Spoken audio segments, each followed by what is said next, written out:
What's going on, guys? This is Kevin from Cinephellas, and I am here to talk to you about my most anticipated 10 films that are coming out in the fall of 2022. Can't believe it's the end of the year almost. It's crazy. Time is really moving fast. Anyway, number 10 is the new film from Henry Selleck. If you don't know who that is the guy who did Coraline and Nightmare Before Christmas. That's actually a really good movie trivia for you. Even though it says Tim Burton's Nightmare Before Christmas, Tim Burton didn't direct that. He only produced it. Henry Selleck did.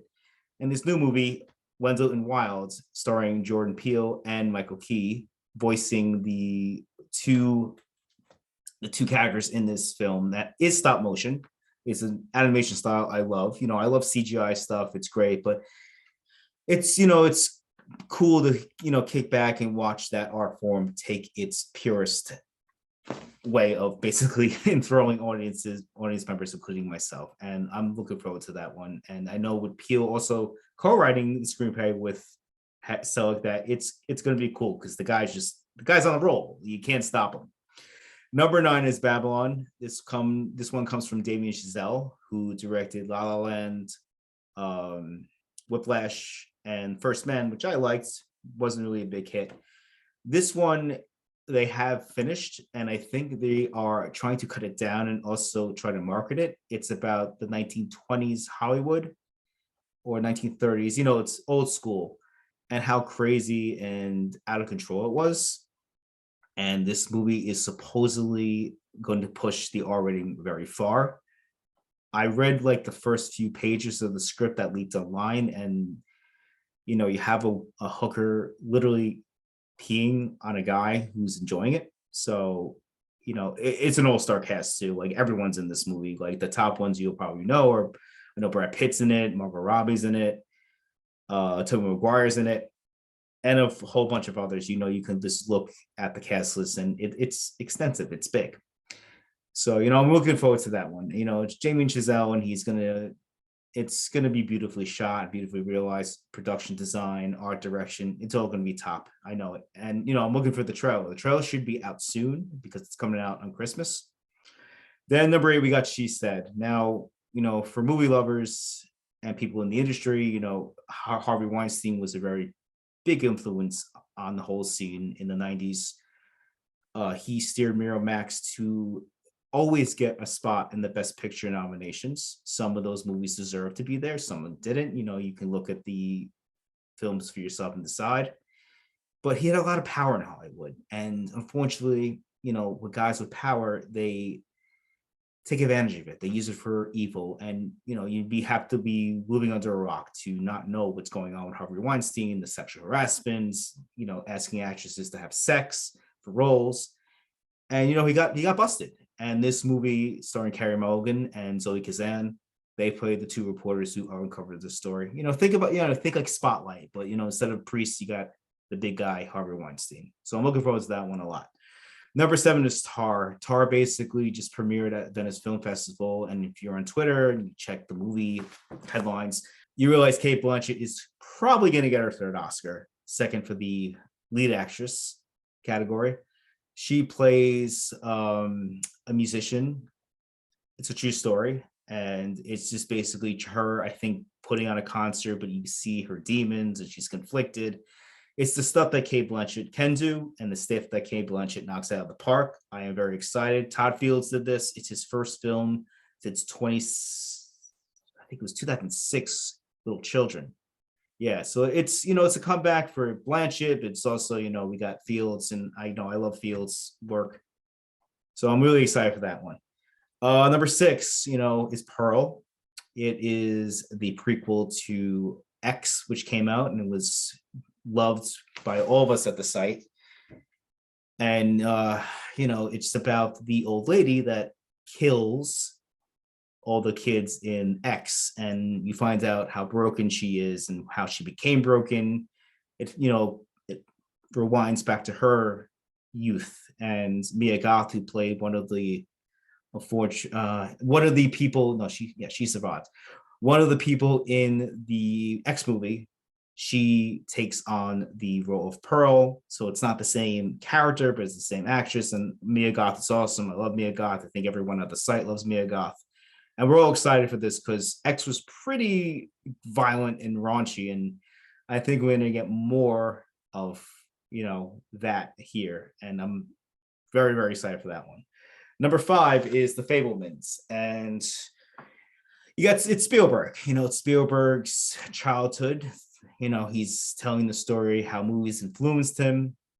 You have Paul Dano playing his father. You got Michelle Williams playing his mother, and it's going to tug at the heartstrings. And anytime Spielberg has a chance to do that, has a chance to tell a story with heartbreak, he succeeds. And he is doing it through the medium that he made him famous and basically blew up his wallet, billions of dollars of cash. And John Williams is doing the score. John Williams is pretty much wrapping up his career soon.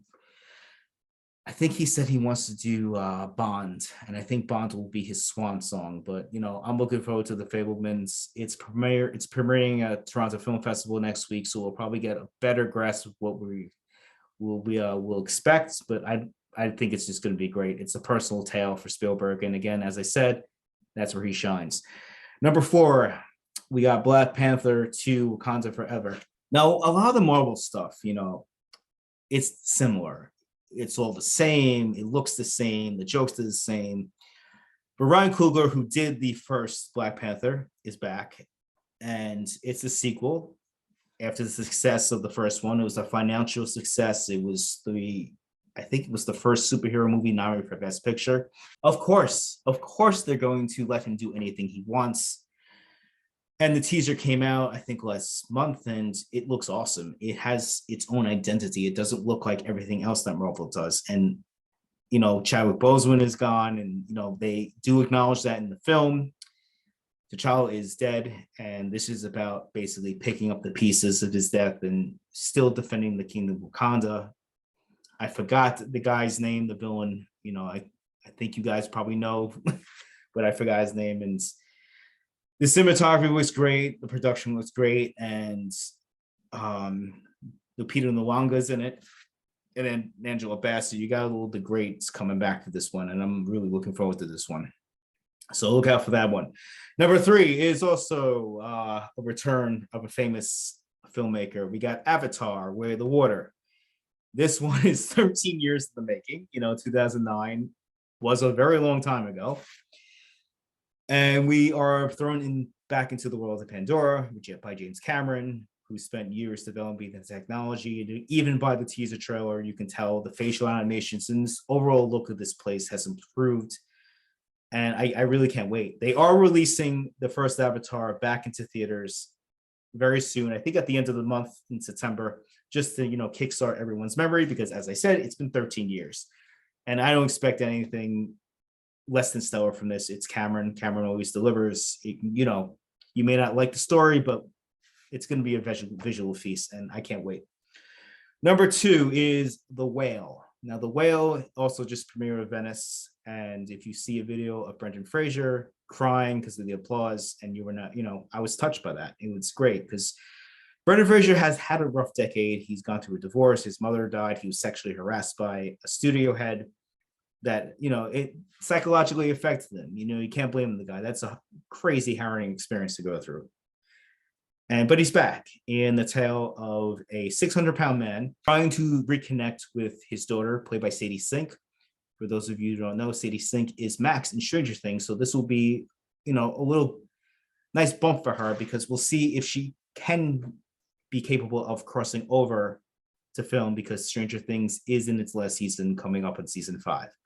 Nothing really is known about that outside the brief synopsis I just gave. This, a trailer should come. And it's directed by Darren Aronofsky, who did Requiem for a Dream, Noah, Mother, The Wrestler. And this one seems closer to the feel of The Wrestler. It's about one conflicted man. And I can't wait, because I love Brendan Fraser. I think everyone on the site loves Brendan Fraser. And we're ready for the Brendan Fraser comeback here at Cinephellas. Now, number one, luckily, comes out at, I think, next week, the 18th. Yeah, it comes out the 18th, but it comes out on Netflix at the end of the month. It is called Blonde. You have probably heard about this project. It is about Marilyn Monroe. It's based upon Joyce Carol Oates' fictional account of her life, because I'm reading the book right now, and there's a lot of interior monologue. And obviously, Joyce Carol doesn't know Marilyn Monroe, so she's making this all up, but it's based around real events. It's a psychological study of one of the most beautiful and famous people to ever grace the silver screen.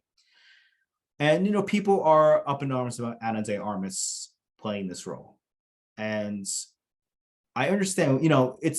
She's Cuban, but who cares? But Andrew Dominic, who directed this movie, he did Killing Me Softly, he did Chopper, and he did, what's the other one he did? Oh, the assassination of Jesse James by the coward Robert Ford. Great filmmaker. He says this movie does not really have a lot of dialogue, and Ana de Armas has, she's beautiful, but she has very expressive eyes, and I think what they're going for, if it works, it's going to be incredible. And it's shot beautifully. If you've seen the trailer, there's black and white cinematography. There's recreations of famous photos and video of Monroe that is amazing. I can't tell the difference. Monroe was tall. De Armas, I don't think, is that tall, but she has the sadness in her eyes, and I think that's what's going to push this movie. I'm looking forward to it. I love Andrew Dominic. I love Ana de Armas, and I think this is going to be a great movie. I could be wrong. I'm definitely going to do a review on it, but that is probably my most anticipated film of the fall. And there were others. I'm going to give a quick shout out to Clerks 3. I can't wait for Clerks 3, actually. Clerks 2 was fun. So I'm looking forward to Clerks 3. We also got The Good Nurse, Decision to Leave, which is from the director of Old Boy. It's his new film. And Don't Worry, Darling, which at this point is more about the drama behind the scenes than the actual movie. My girl Florence Pugh's in it. So I'll definitely be checking that out. And I will definitely be doing a video review on all these films, including Don't Worry, Darling. I got to support my wife. But what's your favorite? What are you guys looking forward to? Comments, write, anything. Let us know. We're always interested to hear what our fans have to say and what they think. And we'll be back soon with another podcast talking about everything from movies to TV. And Bodies, Bodies, Bodies is a good movie. Don't listen to Logan and Henry. As we say on the site, I am Kevin Muller, and cheers.